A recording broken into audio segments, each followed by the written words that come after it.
Voici le journal des médias avec Guillaume Janton. Et à la une ce matin, Nicolas Poincaré quitte France 2. Roselyne Bachelot devrait rejoindre LCI à la rentrée et des informations exclusives sur la rentrée de C8.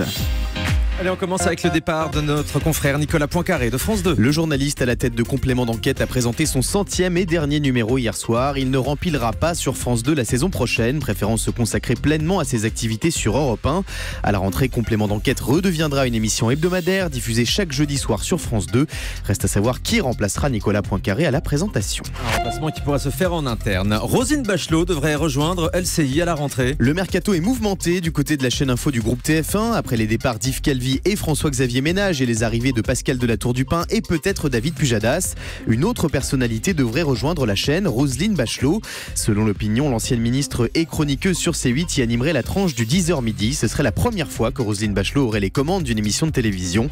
Par ailleurs, elle quitterait la radio RMC où elle anime actuellement une émission quotidienne.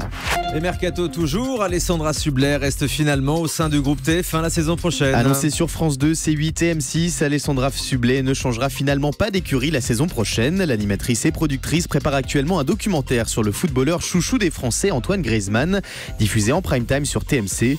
Par ailleurs, Alessandra Sublet prévoit une collection d'émissions dans lesquelles elle s'invitera chez des personnalités, un programme toujours diffusé sur TMC. Des informations à lire dans Le Parisien ce matin.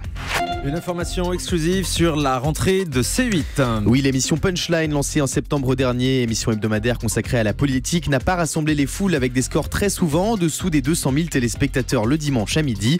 Selon nos informations exclusives, C8 aurait décidé de ne pas renouveler Punchline à la rentrée.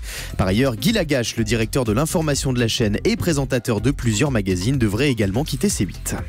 Et puis je vous le promettais avant la pause, ce matin sur Europe 1, on vous fait découvrir en avant-première le premier single de Lisandro, le gagnant de The Voice saison 6. Moins d'une semaine après sa victoire, le jeune Lisandro, 17 ans, sort aujourd'hui son tout premier single intitulé Danser. Un titre très dansant, comme son nom l'indique, produit par Danny Sainté, le jeune compositeur que tout le monde s'arrache, bientôt juré de la nouvelle star sur M6. D'accord. On écoute un extrait.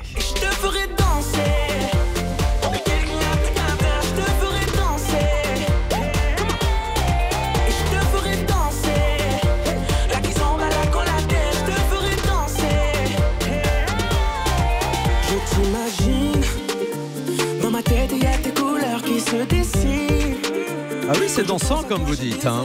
Très estival. Ouais. Le nouveau single de Lisandro s'appelle Danser. Vous l'écoutez pour la première fois ce matin sur Europe 1. Et une autre information à propos des finalistes de The Voice, Guillaume. Oui, le finaliste de The Voice et adversaire de Lisandro, Vincent Vinel, vient d'annoncer qu'il racontera son parcours dans un livre en vente dans quelques semaines. Puisqu'on parle de The Voice, à noter que le nouveau producteur ITV Studio réagit aux rumeurs de départ de certains coachs. Alors que plusieurs médias annoncent les départs de M. Pokora, Zazie et Mika et les arrivées de nouveaux coachs comme Vianney, Maître Gims, Nolwenn Leroy, Christophe Mahé ou encore Calogero, ITV, le nouveau producteur de The Voice, a démenti ces rumeurs dans un tweet posté hier. Les rumeurs se succèdent. À ce jour, aucune décision au sujet des coachs n'a été prise. Affaire à suivre. Tous les ans, c'est pareil. Il y a énormément de spéculations autour du départ des coachs. Et puis, on vient de l'apprendre, c'est officiel. Daphné Burki arrive sur Europe 1 à la rentrée. Après avoir été à la tête de plusieurs émissions à la télévision, dont les maternelles, le Grand Journal, le Tube et la Nouvelle Édition, Daphné Burki rejoint l'antenne d'Europe 1 dès la rentrée 2017. Daphné Burki qu'on devrait également retrouver sur France 2 la saison prochaine avec un talk show quotidien autour de l'amour diffusé l'après-midi. Et enfin, W9 va proposer un numéro d'enquête criminelle spéciale sur les derniers éléments de l'affaire Grégory. La petite sœur d'M6 se montre très réactive à l'actualité. Alors que de nouveaux éléments de l'affaire Grégory ont été révélés cette semaine, W9 a annoncé hier après-midi que son magazine Enquête criminelle de mercredi prochain sera consacré à cette affaire, parmi les plus marquantes de l'histoire judiciaire française. La chaîne promet une émission spéciale avec un point complet sur les dernières révélations apportées par les enquêteurs. Et on termine avec le chiffre du jour. 5, comme le 5e numéro d'À l'état sauvage, l'émission d'M6 dans laquelle des personnalités partent à la découverte d'un pays dans des conditions sommaires. Après Michael Youn, M. Pokora, Christophe de Chavannes et Laure Manodou, c'est au tour de la chanteuse Shaim de s'envoler vers une nouvelle destination. Shaim qu'on retrouvera également sur M6 dans une autre émission à la rentrée. C'est elle qui présentera la 13e saison de La Nouvelle Star. Voilà Shaim, donc nouvelle star d'M6 avec la nouvelle star justement à la rentrée.